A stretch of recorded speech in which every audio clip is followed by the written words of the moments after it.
Hello' everyone, আসসালামু আলাইকুম। কি খবৰ সকলোৰে? আশা কৰিছোঁ সকলোৱে ভালে আছে। আলহামদুলিল্লাহ ময়ো বহুত বেছি ভালে আছোঁ। চ' বহুত দিনৰ পিছত মানে ব্লগ আৰম্ভ কৰিলোঁ। চ' একচুৱেলি মই বহুত দিনৰ পৰা এইকাৰণে ব্লগ বনোৱা নাই। Time management, just for time management দিব পৰা নাই। চ' আজি ভাবিলোঁ সৰুকৈ এটা ব্লগ বনাই লওঁ। আৰু এতিয়া হ'ল দুপৰীয়া কেইটা হৈছে, এইটো দুপৰীয়া 11:30মান বাজি গ'ল। সেইকাৰণে ভাবিলোঁ কিটচেনত যাওঁ, কাৰণ বাবাও এতিয়া আৰামছে ঘুমাই আছে। সেইকাৰণে মই আৰামছে নিজৰ খানা প্লাছ বাবাৰ খানাখিনি ধুনীয়াকৈ বনাব পাৰিম। এয়া চাইছে, মই বাবাৰ খানাখিনি ফাৰ্ষ্টত বনাই দিম।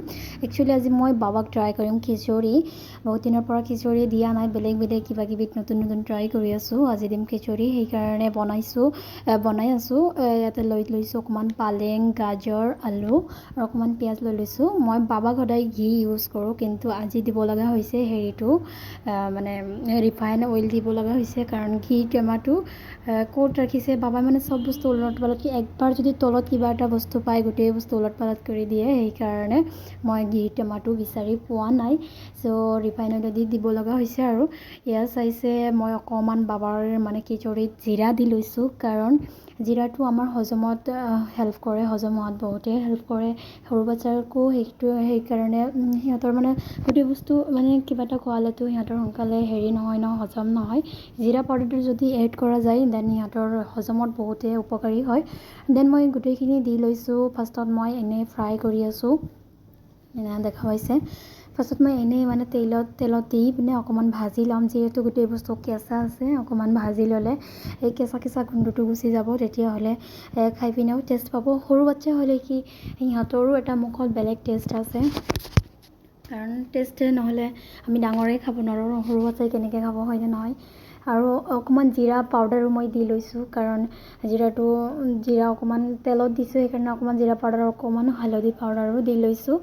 মই বাবাৰ খানাত এতিয়ালৈকে জলকীয়া এড কৰা নাই, জ্বলা পাউডাৰ বা জলকীয়া এড কৰা নাই।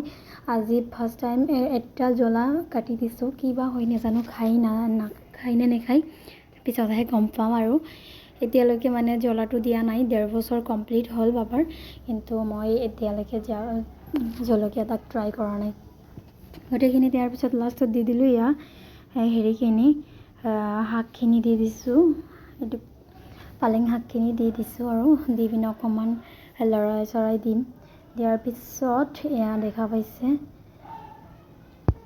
দি দিলোঁ, আৰু এনেকৈ লৰাই থাকোঁ, অকণমান টাইম ভাজিম লৰাই। তাৰপিছত যেতিয়া অকণমান বস্তুখিনি ভাজা হৈ যাব, তেতিয়া আমি দি দিম গৰম পানী। দি দিছোঁ মই গৰম পানী অকণমান বেছিকৈ দি দিছোঁ, কাৰণ বেছিকৈ চিটি মাৰিব লাগিব। সৰু বাচ্ছাৰ খানাটো অকণমান বেছি হ'ব লাগে, ফাইন হ'ব লাগে। আমি হ'লেও চোবাই খাব পাৰোঁ, কিন্তু বাবাহঁতো নোৱাৰিব ন, সেইকাৰণে মই অকণমান বেছিকৈ পানী দি লৈছোঁ।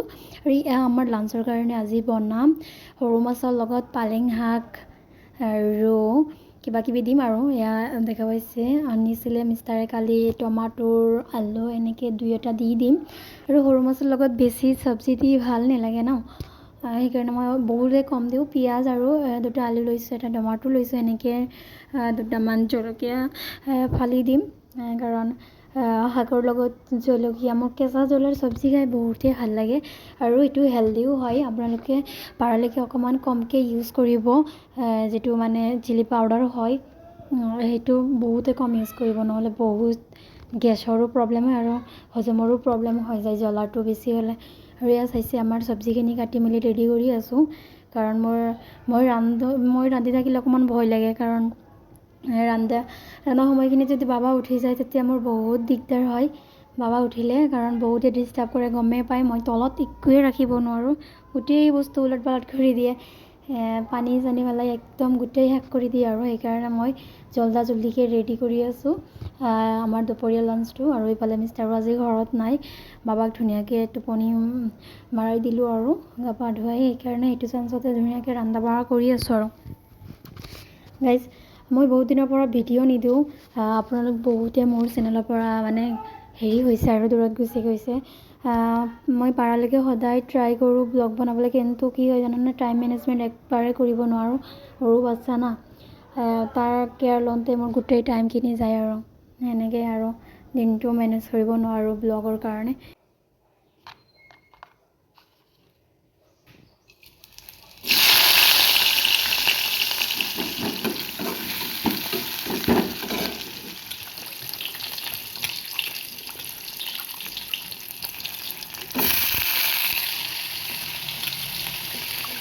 নকৰে হয়তো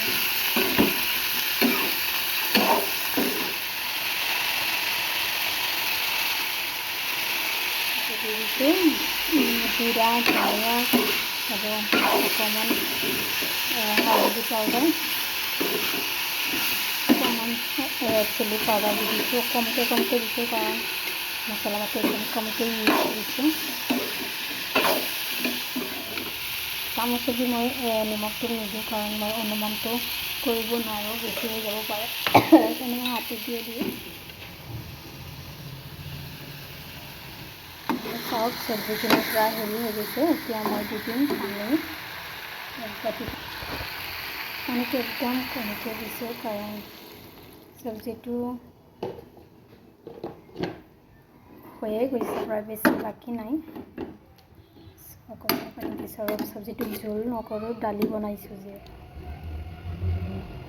এনেকৈ এদিন বনাই খাবচোন কি টেষ্টি লাগে সঁচা কৈছোঁ সৰু মাছৰ চব্জিটো অকণমান চৰচৰীয়া হ'লে ভাল লাগে মাছটো লাষ্টত এনেকৈ যিখিনি চব্জি হওঁতে জাল লাগিব এইখিনিতে মাছটো সিজাই যাব নহ'লে একদম মাছৰ কাটাও ওলাই যাব আগতে দি দিলে মাছটো মানে হেৰি হৈ যায় বেছি গলি যাব সেইকাৰণে এয়া চাওক মই ফ্ৰেছ হৈ লাঞ্চ কৰিলোঁ আৰু এতিয়া হৈছে 3:30 বাজিছে আৰু আজি গৈ আছোঁ মেকআপ মানে পাৰ্লাৰৰ ক্লাছ লৈছোঁ ভাবি আছোঁ মানে হেৰি অকণমান ক্লাছ কৰি লওঁ যিহেতু মানে 3টাৰ পৰা অকণমান ভাটিবেলি সময়খিনি যিহেতু আমি এনেই থাকোঁ সেইখিনি সময়ত যদি আমি কিবা এটা স্কিল শিকোঁ আমাৰ নিজৰ কাৰণেও ভাল প্লাছ কেতিয়াবা পাৰ্টি বা কিবা প্ৰগ্ৰামত গ'লে নিজে অকণমান মানে হেৰি হয় ন মানে সাজোন কাজন কৰিব মন যায় ষ্টাইল কৰিব মন যায় তেতিয়াহ'লে নিজৰ পৰাই যদি সেই স্কিলটো নিজৰ তাতে থাকে তেতিয়াহ'লে আমি অকণমান হেৰি কৰিব পাৰিম নিজকে সজাব পাৰিম বা যেনেকৈ ইচ্ছা আৰু তেনেকৈ কৰিব পাৰিম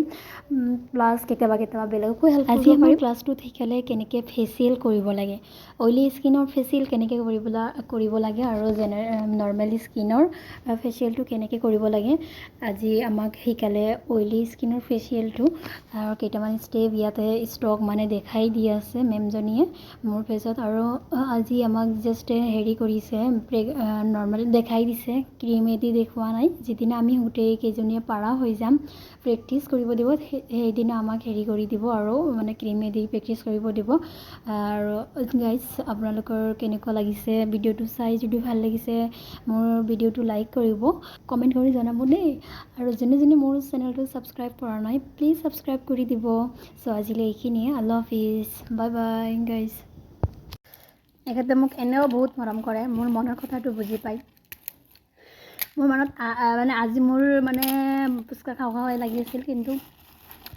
এখেতে আনিলে দিলটো খুচ হৈ গ'ল